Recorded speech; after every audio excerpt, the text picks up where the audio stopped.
Adam and Steve. And Adam said, "I think I'm gonna go write in the poop journal when we get back." At first, I guessed that the phrase "write in the poop journal" was a euphemism for actually pooping. But no, they assured me that the poop journal was an actual journal that was placed in the bathroom on our floor by Andrew O'Shaughnessy on the first day of school. Somehow I had never seen it before. So the next morning, I went to the bathroom for my customary morning poop, and I stopped in front of the door of stall number 1, which was my usual stall because it was closest to the entrance. And I decided to venture into stall number 2 this time. And that's where I saw it. On the book rack in the stall was a spiral notebook with a forest green poly cover, and in permanent marker were written the words, "Poop thoughts, use responsibly." I sat down and I began to read. For the first few days, people wrote things like, "What's going on? What are we supposed to be doing here?" But a few days in, they settled on some rules. 1, you must write in the poop journal every time you poop. Number 2, you must write the date and time that you poop. As I read through the entries in the poop journal, I also looked at the names and the signatures.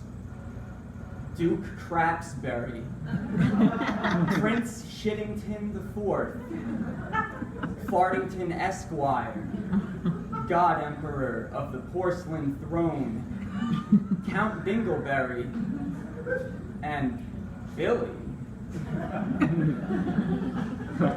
I decided to join the conversation. I wrote, "Shitting is like trying to get ketchup out of a bottle. No matter how hard you try, you can never get all of it out."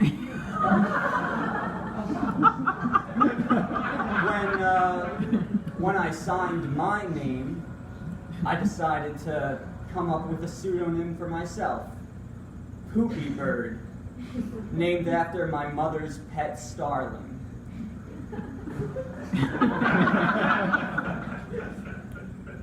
On Sunday, September 14th, I came to the bathroom ready to write an entry in the poop journal about how sick last night's party was, and poop journal wasn't there.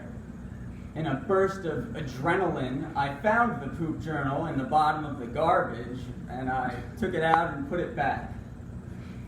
Then on Tuesday, September 16th, came into the bathroom, and I saw the janitor walking out of the stall holding the poop journal. I said to him, "We use that." And he gave it to me. But this time I decided to print out a sign that said, "Maintenance, do not remove. This notebook is for use by the residents of the first floor." And I taped it to the cover, and it became a permanent part of the journal's appearance. There was definitely a lot of activity in the journal. In addition to writing about our studies and our poops, some people tried their hand at poop haiku. For example, Prince Shittington IV wrote, "Here I sit broken-hearted, tried to shit and only farted," which I pointed out was not a haiku. As a group, we also wrote a one-word-at-a-time story together. It went like this. Today was very sexy day. Today, I masturbated rather roughly with sandpaper. You get the idea. So, as you can see, the Poop Journal definitely brought us together as a community. Towards the end of October, sometimes the pen would be missing, and then nobody could write in the Poop Journal until somebody brought a new pen. This happened a few times, and the situation was very frustrating. It motivated people who hadn't written in a while to come out of the woodwork and weigh in with their opinions on the matter. Shaman of Crap, formerly known as Billy, wrote, "This is fucking bullshit! How dare this monster take our pen?" Duke Crabsberry suspected that the pen thief was Mike Rubertone because he used our bathroom all the time, even though he didn't live there. Andrew O'Shaughnessy, the creator of the Poop Journal, who had not written since the first week, returned to address us all. He said, "Brothers, when I created this Poop Journal, I had no idea it would become as big as it did. Our bond is strong, but now with this crisis comes the real test. We must stay strong and united as a community in order to weather this storm." Signed, the creator. And God Emperor from the Porcelain Throne wrote, "Damn the pen thief." I wanted to write, "Calm down, guys. Let's not make him mad, or next time the whole book might be gone." But I held off because I didn't want to give him any ideas. Then on Sunday, November 9th, I came back to the bathroom after having been away from campus for 3 days on a Glee Club trip to Boston. And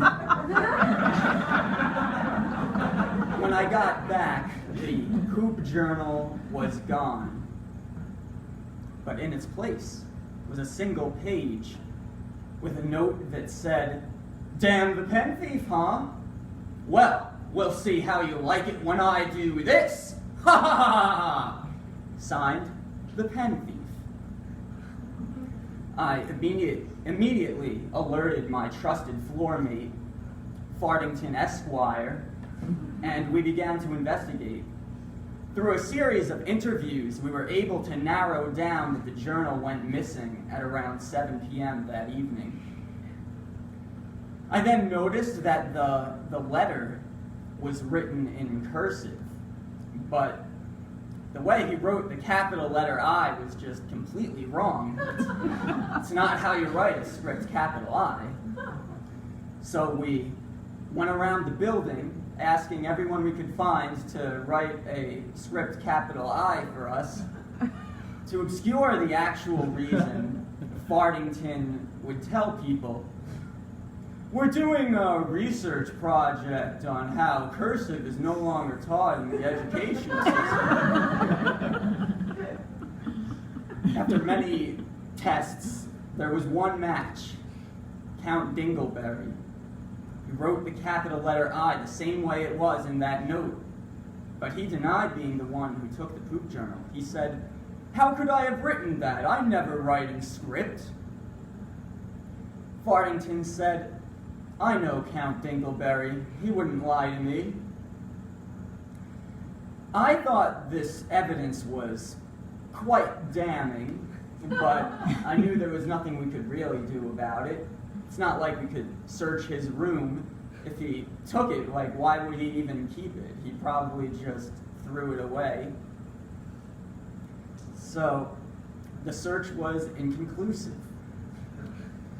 I'm not saying Count Dingleberry was the one who took it, but it was definitely Count Dingleberry.